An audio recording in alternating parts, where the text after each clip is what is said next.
다윗의 시대에 해를 거듭하여 3년 기근이 있으므로 다윗이 여호와 앞에 간구하매 여호와께서 이르시되 이는 사울과 피를 흘린 그의 집으로 말미암음이니 그가 기브온 사람을 죽였음이니라. 기브온 사람은 이스라엘 족속이 아니요 그들은 아모리 사람 중에서 남은 자라. 이스라엘 족속들이 전에 그들에게 맹세하였거늘 사울이 이스라엘과 유다 족속을 위하여 열심히 있으므로 그들을 죽이고자 하였더라. 이에 왕이 기브온 사람을 불러 그들에게 물으니라. 다윗이 그들에게 묻되 내가 너희를 위하여 어떻게 하랴? 내가 어떻게 속죄하여야 너희가 여호와의 기업을 위하여 복을 빌겠느냐? 기브온 사람이 그에게 대답하되 사울과 그의 집과 우리 사이의 문제는 은금에 있지 아니하오며 이스라엘 가운데에서 사람을 죽이는 문제도 우리에게 있지 아니하니이다. 너희가 말하는 대로 시행하리라.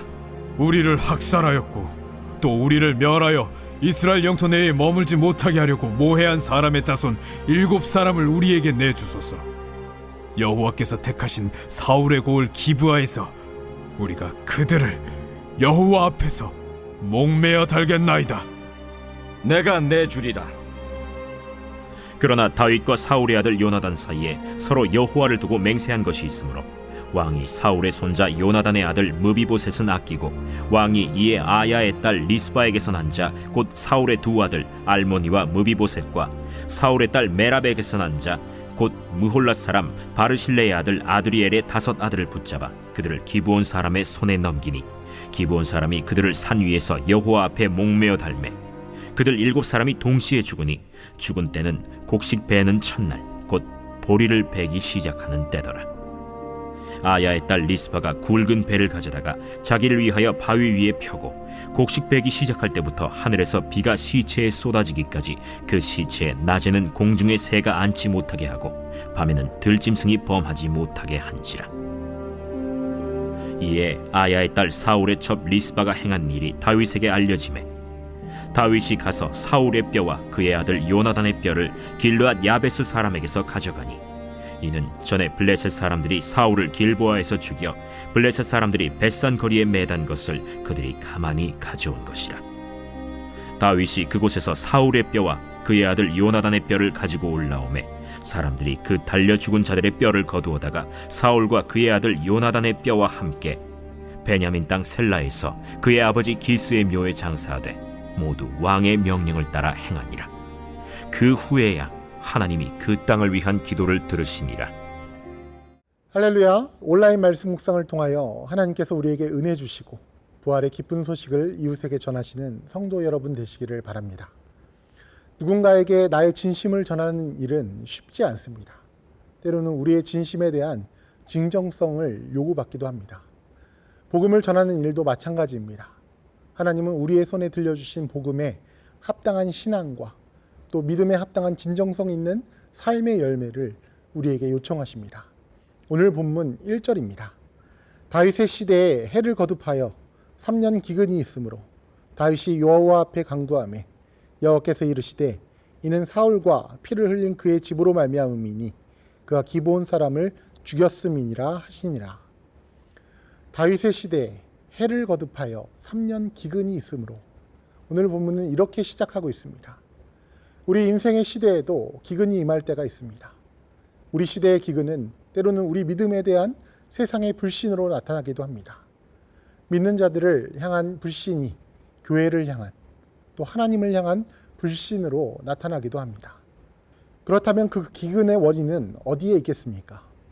우리는 항상 기근의 원인을 우리 밖에서부터 찾으려 하지만 오늘 말씀은 하나님 나라의 백성들의 모습이 온전하지 못한데 그 기근의 원인이 있다고 말씀하십니다.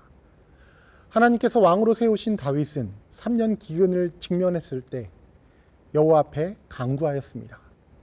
우리는 기근이 임했을 때 다윗처럼 하나님께 기도하고 간구하는 사람이 되어야 합니다. 기도하며 영적으로 깨어 하나님이 우리에게 깨닫게 하시는 기근의 원인을 직면해야 합니다. 본문은 그 원인을 사울과 피를 흘린 그의 집으로 말미암음이니 그가 기브온 사람을 죽였음이니라 라고 밝히고 있습니다. 성경에서 사울이 구체적으로 어떤 잘못을 저질렀는지 알 수 없지만 이는 여호수아 9장 15절에서 여호수아가 기브온 족속과 맺었던 그들을 살리라는 조약에 근거합니다. 2절 본문에서 사울이 이스라엘과 유다 족속을 위하여 열심히 있으므로 그들 곧 기브온 사람을 죽이고자 하였더라고 기록하고 있습니다. 자기 민족을 위한 사울의 잘못된 열심이 하나님 앞에서 이루어진 언약을 어기는 원인이 되었다고 합니다. 사실 이 일은 다윗의 잘못이 아닙니다. 그럼에도 불구하고 다윗은 사력 있게, 신중하게, 신실하게 하나님 앞에서 이 일을 처리합니다.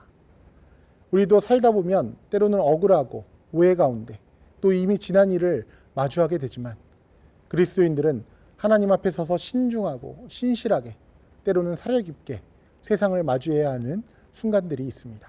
이에 다윗은 기브온 사람과 그들의 원한을 풀 방법을 논의합니다. 길 한가운데 놓인 장애물을 귀찮다고 그대로 두면 누군가가 걸려 넘어지게 되는 걸림돌이 되기 마련입니다. 그 걸림돌은 심지어 그 원인을 제공한 자기 자신에게도 큰 장애물이 될 수 있습니다. 예수 그리스도의 복음을 붙잡고 있는 이들은 세상 가운데 있는 그러한 걸림돌들을 하나하나 살피고 제거해야 하는 사명이 있습니다. 그 걸림돌들을 하나하나를 살피다 보면 복음을 들고 서 있는 자들의 죄와 잘못된 믿음의 태도들이 걸림돌일 때도 있습니다. 하나님은 때로는 세상의 부르짖음에 귀 기울이며 그 상처를 치유하시기 위해서 믿음을 가지고 있는 자들이 스스로 회개하며 이를 바로잡기를 원하십니다. 오늘 본문 6절에서 기브온 사람들은 사울의 자손 7사람의 목숨을 요구하며 여호와께서 택하신 사울이라고 비꼬는 듯합니다. 이처럼 복음을 들고 있는 자들의 책임의 무게는 결코 가볍지 않습니다. 복음의 진정성이 우리의 잘못된 태도와 모습으로 인해 의심거리, 조롱거리가 되어서는 안 될 것입니다. 다윗은 기브온 사람들의 요청을 듣고 그들의 요청에 응답합니다. 오늘 본문 8절에서 9절입니다. 왕이 이에 아야의 딸 리스바에게서 난 자 곧 사울의 두 아들 알모니와 무비보셋과 사울의 딸 메랍에게서 난 자 곧 무울랏 사람 바르실레의 아들 아드레의 5 아들을 붙잡아 그들을 기브온 사람의 손에 넘기니 기브온 사람이 그들을 산 위에서 여호와 앞에 목매어 달매 그들 7사람이 동시에 죽으니. 다윗은 기브온 사람들의 요청에 따라 사울의 2 아들과 5 손자를 넘깁니다. 그러나 그러한 상황 가운데서도 본문 7절 말씀처럼 사울의 손자 요나단의 아들 무비보셋을 보호함으로 하나님을 두고 요나단과 맹세한 것을 지킵니다. 우리는 구원의 복음을 전할 사명을 가지고 있습니다. 우리는 다윗과 같이 항상 하나님 앞에 신중하여 바르게 믿고 믿음을 바르게 실천하는 지혜가 필요합니다. 오늘 본문 9절에서 10절은 사울의 첩인 리스바가 2 아들을 잃고 수개월 동안 사울의 죗값으로 죽은 아들의 시신을 지키며 제대로 장례도 치르지 못한다는 소식을 전합니다. 이 소식이 다윗에게 알려집니다. 다윗은 이 소식을 들은 후에 사울의 뼈와 요나단의 뼈, 또 이 일로 인해 죽은 뼈들을 가져다 사울의 아버지 기스의 묘에 장사합니다. 오늘 본문 14절입니다. 사울과 그의 아들 요나단의 뼈와 함께 베냐민 땅 셀라에서 그의 아버지 기스의 묘에 장사하되 모두 왕의 명령을 따라 행하니라. 그 후에야 하나님이 그 땅을 위한 기도를 들으시니라. 그 후에야 하나님이 그 땅을 위한 기도를 들으시니라. 다윗은 하나님의 말씀을 다 행한 후에도 안타까운 상황에 있는 한 여인을 공의히 여기고 위로하였습니다. 믿는 자들에게 요구되는 것은 무엇입니까? 온전한 회개와 완전한 순종뿐만 아니라 복음의 기쁜 소식에 걸맞는 품격과 이웃에 대한 진정성입니다. 하나님을 사랑하고 이웃을 사랑하는 것입니다. 하나님은 우리가 하나님 앞에서나 세상 가운데에서나 복음을 가진 자들로 진정성 있는 모습으로 바로 서기를 원하십니다. 하나님께서는 우리의 진실된 믿음과 진정성 있는 삶을 통해 세상에 기근을 거두시고 좋은 소식을 전하실 것입니다. 오늘의 1일 1선입니다.